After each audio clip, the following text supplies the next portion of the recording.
This is a University of Otago podcast.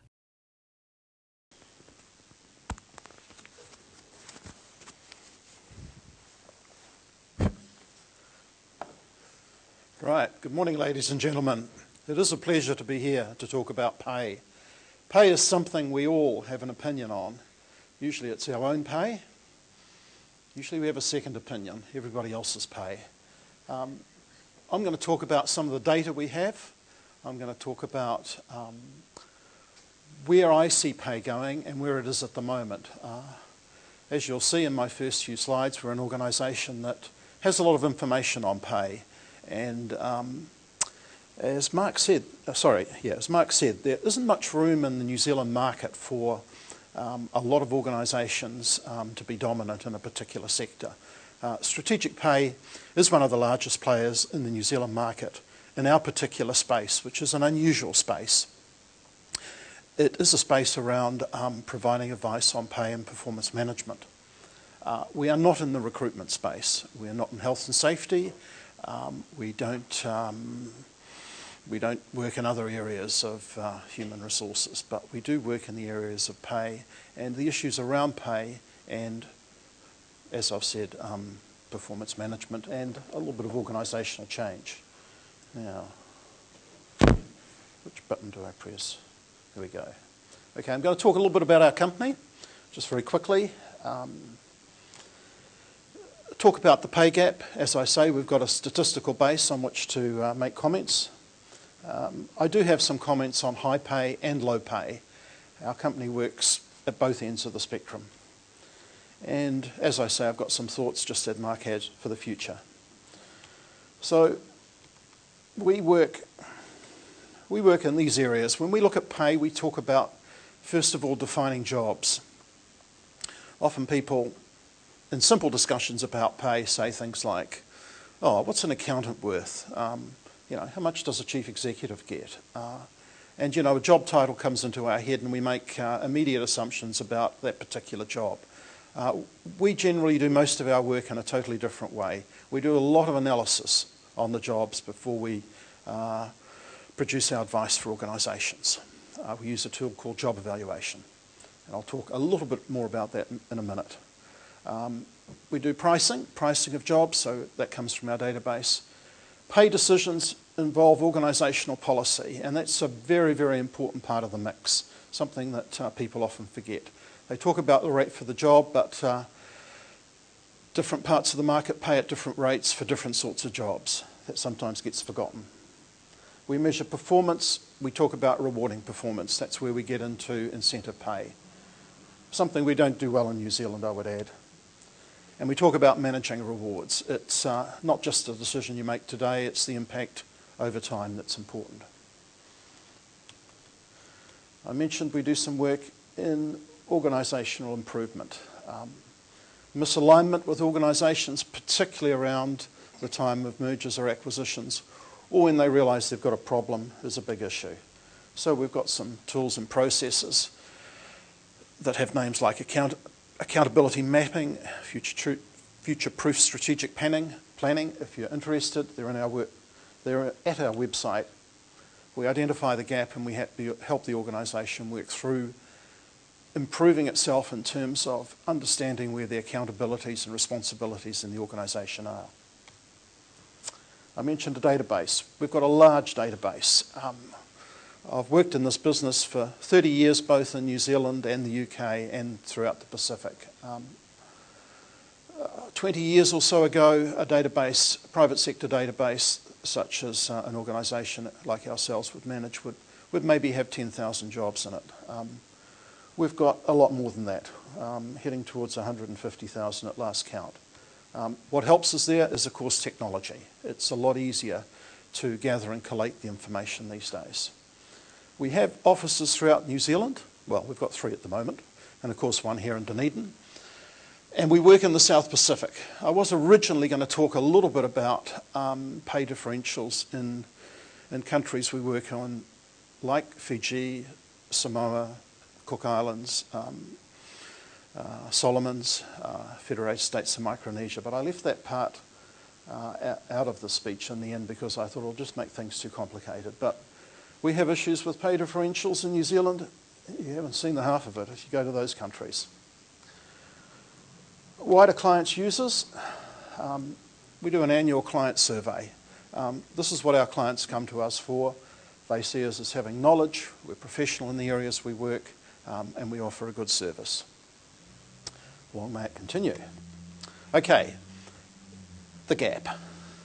There's a lot of talk about the pay gap in New Zealand. There are as many opinions on high pay and low pay as I think there are grains of sand on a beach. Oops, wrong one, sorry, going backwards. I'm not going to refer to Fortune 500, top New Zealand 20 companies or newspaper headlines. Mark mentioned his salary. That's starting to get at the rarefied end of the spectrum in New Zealand. Yep, there are a reasonable number of people paid well over $1 million, both at chief executive and a scattering of second-tier jobs with our largest organisations. But that's not where the majority of jobs are. And we've got to be careful when we get excited about pay to understand where the majority of jobs are in the country. So I'm going to refer to our database. I'm going to look at some 16-year trends. I've mentioned briefly job evaluation. This is a tool we use for analysing jobs. We break a job down into a number of components and make decisions on each of those components. It's a very widely used tool. Most larger organisations and plenty of smaller ones in New Zealand use it and have been using it for 10, 20, 30 years. The Remuneration Authority uses job evaluation as the basis for determining senior executive pay, as does the State Service Commission for top public sector roles.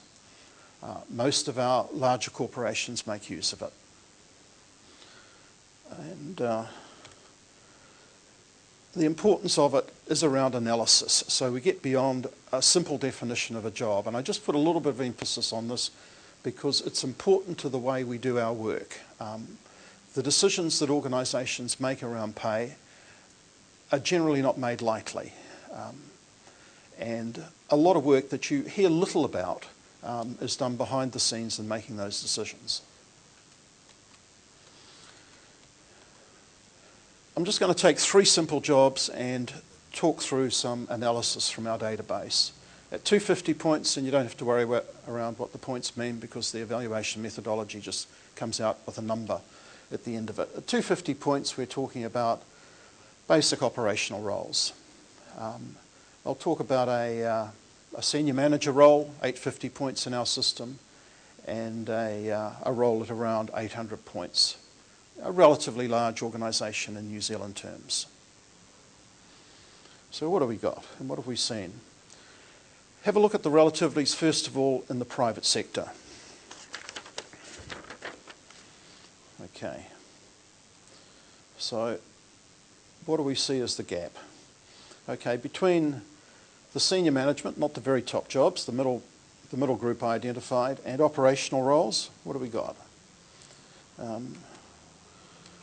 Well, that's what we've seen in that 16-year period. The gap has grown, 3.6 to 4.6, quite substantial. If we look at the next group up,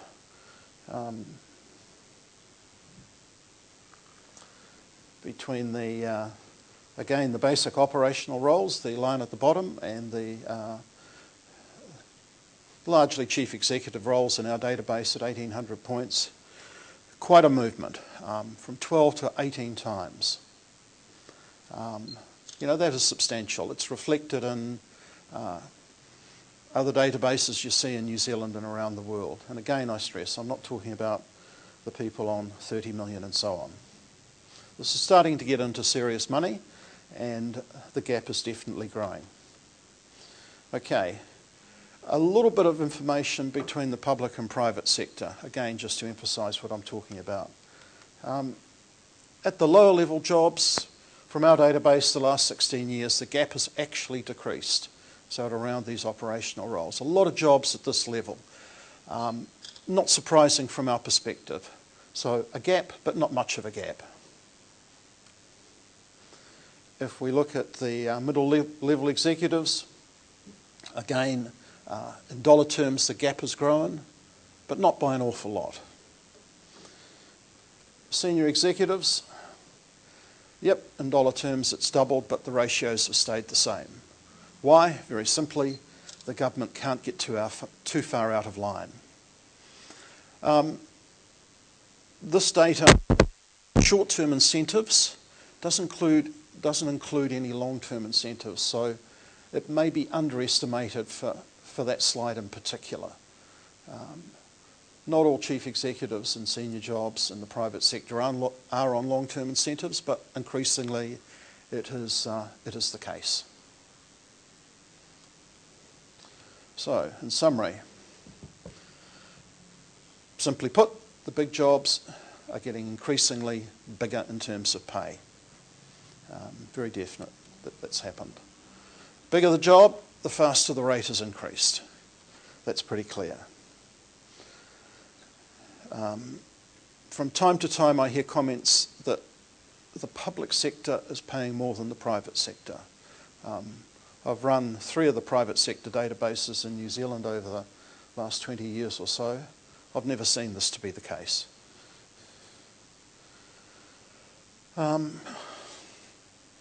That gap between public and private is substantial in dollar terms, but interestingly, just in this 16-year period that we looked at, the ratio from our database has stayed reasonably consistent. So, let's take a slightly different look. You hear a lot of opinions about the pay of senior executives in New Zealand. We did a survey last year. We turned it around the other way. We asked the senior executives, what do you think of your pay? What did we do? We had an online self-completion form, largely a private sector sample, quite a relatively large sample, nearly 500. And a mix of organisations, not just big organisations by any means. So, key question, do chief executives think their pay is out of kilter with the New Zealand commercial marketplace? From a sample of 1 in this room, we know that there's a little bit of concern there. Interestingly, 24% said yes. Of course, the other side of that is 76% said no, it's not out of kilter, but very interesting that nearly a quarter of the sample said yes, there is an issue. Another question, well, if you paid so much, would you accept a pay cut? Again, a similar sort of percentage said yes. The reasons for doing so, very interesting.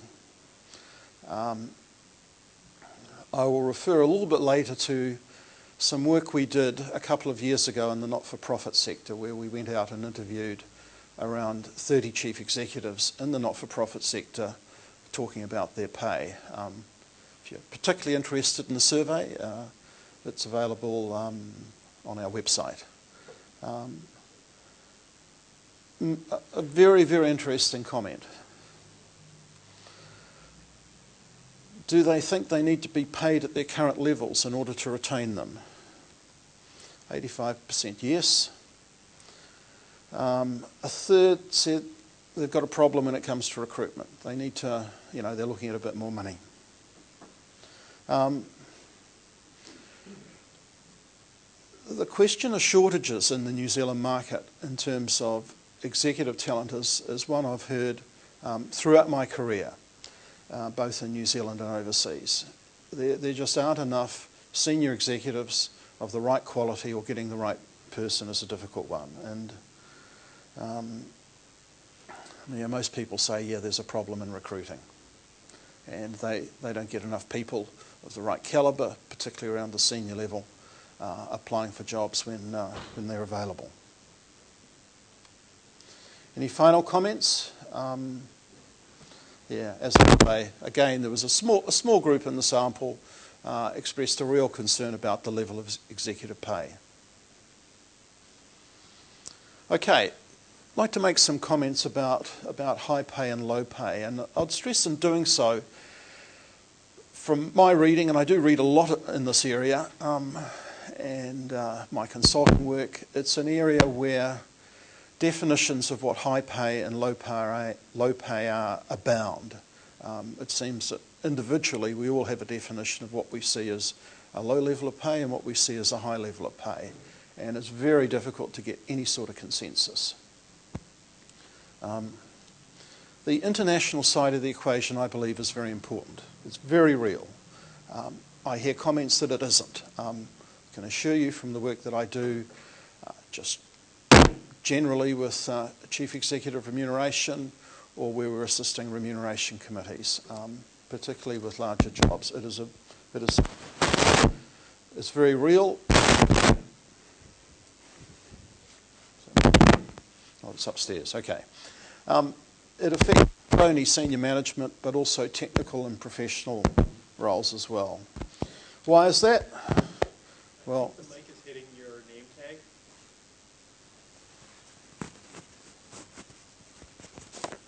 Sorry.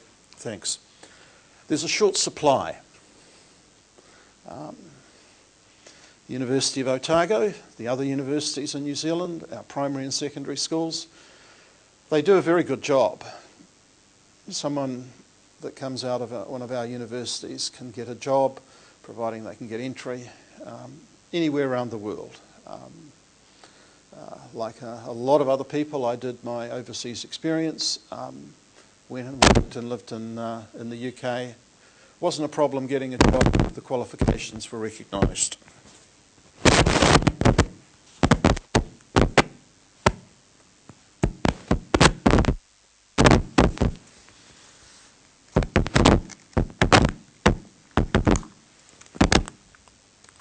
Right over there. I hope you can still hear me. Can you please use the other mic?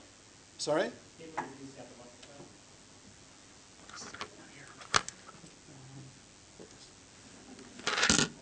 Okay.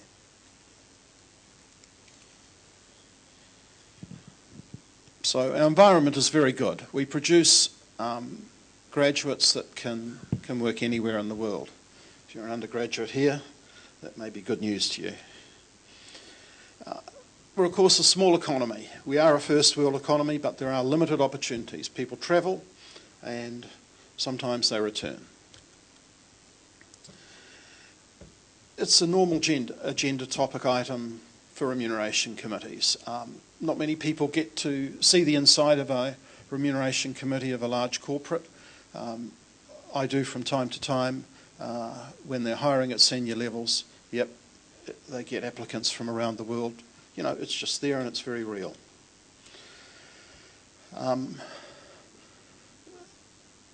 The comments from Mark Carney I found very, very useful, and it's one of the best comments I've ever seen around the problems of short-term incentive pay as we have them in New Zealand, but more importantly, how acutely they had them overseas. They were overvaluing the present, and the future was heavily discounted. I think that probably fits in very neatly with some of Mark's comments about having a longer term focus in your organisation. So the design, the understanding of incentive pay, whether it's short term or long term, I believe has to more clearly focus on the longer term gains for the organisation. Yes, you have short term goals to achieve, and from my perspective it's right and proper that they should be rewarded. However, there is the longer term perspective for the organisation to consider. The structure of pay. From my perspective, it changed during the 60s, in the 70s, and a lot of the changes came out of the US, particularly around the intensification of the use of option schemes. For organisations that couldn't put in option schemes and they needed to match the value of those with in terms of attraction and recruitment, they devised other systems that did similar things.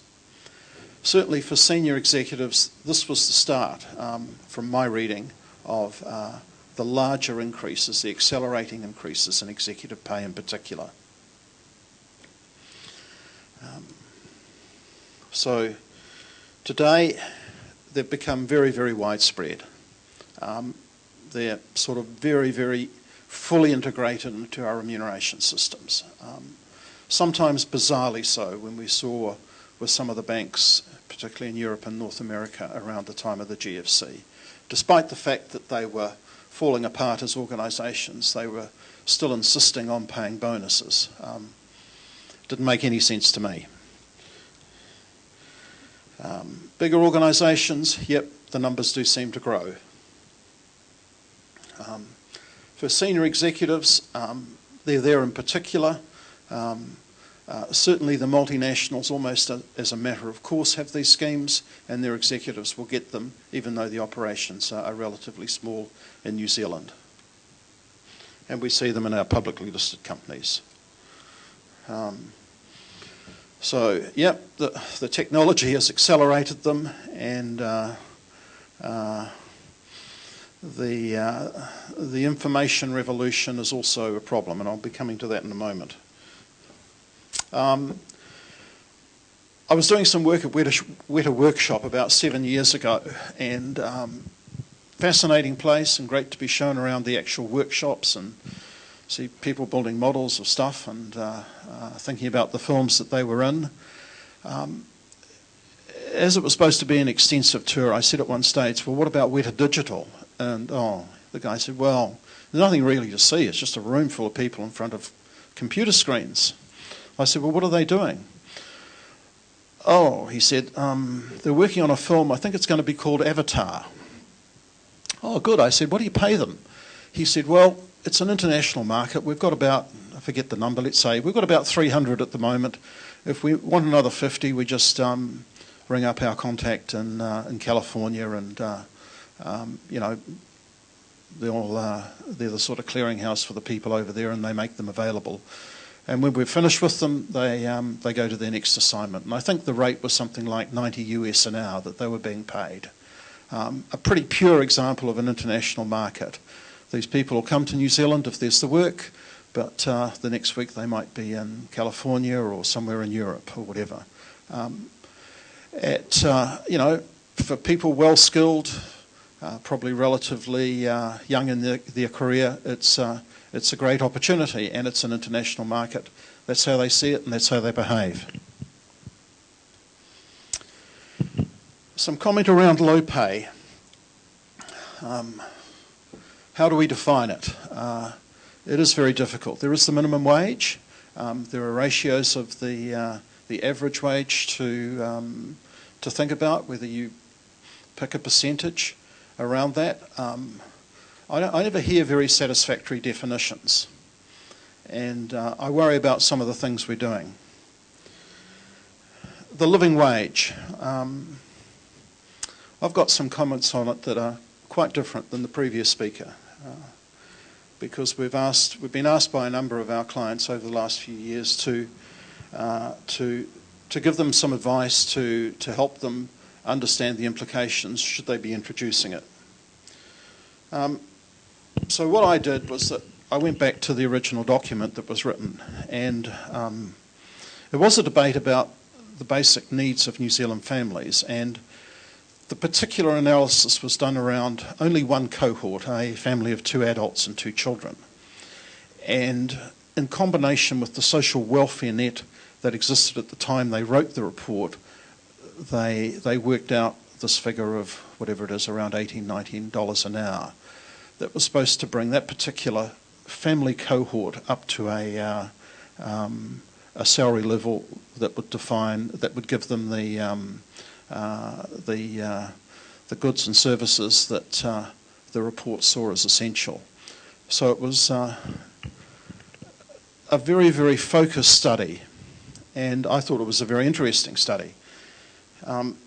It soon became a proxy for a new minimum wage, and the original purpose of the analysis was lost. What became clear when a few other people did some work, such as the Treasury, and there was even comment from the Children's Commissioner, that raising the minimum wage to $18, $19 would not actually help the group that the study was that the study originally identified through various reasons of various ways in which our welfare mechanisms work. So, yeah, have a debate about a high minimum wage by all amount, but please be honest about it. And also, from my perspective, the debate about the living wage for that particular cohort would be a very good debate to continue. I notice, because I looked at some of the overseas work, for example in the UK, their analysis of the minimum wage looked at all the cohorts in the population, whether they be 2 adults, 2 children, or one adult and 1, 2 or 3 children, or adults on their own, and so on. It's a pity we can't do a little bit more work in that area to get a better feel for things. Interestingly, Council in London, they introduced the minimum wage, the living wage for their employees, but of course their assumptions are different, and their living wage answer is a different answer. So, you know, we're going around a bit in circles here. I don't mind if we have a debate about raising the minimum wage, but let's have it on a good basis. So methodology different. There is an issue around it could change recruitment behaviour, and locking out entry-level jobs is a problem. An example of that we saw when, for good reasons, I thought they were good reasons at the time, we cut out the youth wage. The immediate result was a spike in youth unemployment as employers made the decision, well, why should I employ a 16-year-old who has a problem, I have to train, when I can employ a 19-year-old at the same rate and not have to train them. Now, I think we've worked our way through that, but, unintended consequences and good intentions, we've just got to be careful in that area. And back to the international rates again. Unfortunately, with people on low pay, it's the reverse effect, and we do see jobs disappearing offshore, the call centres, the manufacturing, and so on. So our challenge is to understand and hopefully eliminate our very low-paying jobs, and it's not an easy task, and I know it occupies the mind of our policymakers. Just one minor example, with the removal of tariffs, a company, and there were many of them, closed in Palmerston North in 2008, called Everest Fashions. And the owner told a paper at the time, our staff deserved to be paid much more than we were able to pay them. Skilled workers, and they were paid an unskilled wage. But even that is too much of a gap between our labour costs and China. Now, Everest Fashions, been a cut, make and trim manufacturer, making up garments for other firms. It was employing 28 people when it closed.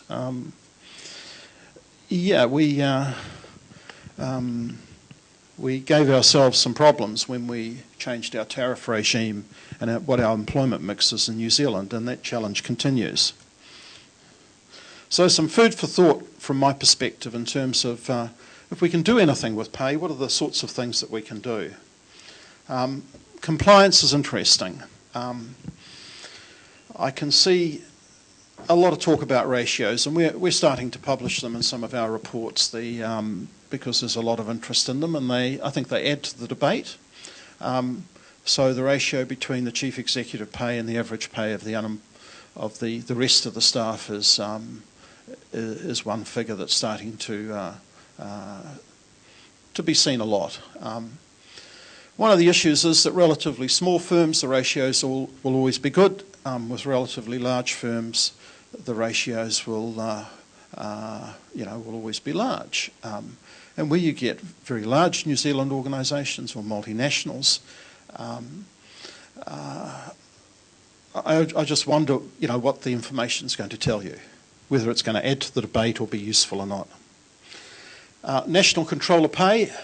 I started my working life as an economist in Wellington in the 70s, attended industrial court hearings, produced reports for the judge of the day, and we saw national wage orders of whatever they were at the time, I think up to around 10%. Sadly, those days have gone. National control of pay is a very funny business. I hope we never go back there. The sorts of things it causes is absolute distortion of the job market. So efficient firms will be able to absorb it easily. Firms struggling will struggle even more, if not go under. It's also the view that, you know, the people at head office know absolutely best, and in this case, head office was the law of the land and the government. More transparency. More transparency, I applaud. Reports from in overseas jurisdictions, we see a lot of good information about pay that we don't see in New Zealand reports. Again, there's collateral damage, and I attend from time to time conferences in the States, and they've been increasing the transparency of pay for many, many years. And they say one absolute effect that they see every time is it causes increases in pay at senior levels because there's more information out there, and boards and chief executives take that information, and the end result seems to be an increase in pay. But I think that's just something we have to live with. I think more transparency is a good thing. Performance-related pay, we're not good at it in New Zealand. I think it's very important. I think it's about alignment. I think it's about motivation. So the organisation does well, I do well. Organisation has got a problem, well, I've got a problem too. You reduce the disconnect. It does recognise that there is risk in an organisation. I think it should be extended to all staff. I think we suffer from an entitlement mentality in New Zealand. We still believe that there is a rate of pay for a job out there, and I'm probably paid about 80% of it. And that rate is my God-given right, and I should be receiving it right now. I still hear that sort of thinking. For my sins, I read the letters to the editor in newspapers these days, and you see that sort of comment quite a lot. Good governance. Work a lot with remuneration committees. Remuneration committees don't know their jobs very well. The reason for this, we don't train remuneration committee members. For the audit committee, of course we have a well-qualified accountant on it, 9 times out of 10 I see, or more than one. The remuneration committee, when I talk to them, they often don't understand the data I'm producing. They bring information that they've read in the newspaper that morning. They haven't done their performance management of their chief executive very well. They don't basically do their job as well as they should. Remuneration committees are very good. They've become an accepted part of governance in New Zealand now. That wasn't the case 15 years ago. I hope they continue to develop. They need to. I mentioned the not-for-profit sector. We do a lot of work in this area, partly through the efforts of one consultant a few years ago that was determined that this was an area we should be working in. So we produce an annual survey. It's got around about 250 clients, and we consult regularly on pay. And it is difficult in a sector that doesn't have much money, yet is very big, and they do important work, to say the least. Why do they accept lower levels of pay, which they do very consciously, and they're very real about it? It's because they choose to. And they choose to because of their desire to work in the organisation they're working for. And they're absolutely clear about it. They do cause problems, though. They probably work too hard, and the danger of burnout with the senior executives is relatively high in the sector, higher than I'd say in any other sector we work in. And also, they may give themselves problems for their governance committees down the line, because eventually they, even within their sectors, within their industry, they produce a pay gap of their own.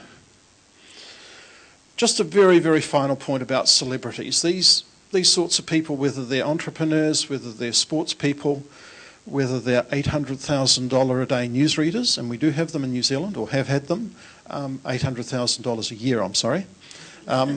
We do have them. They're very, very distracting.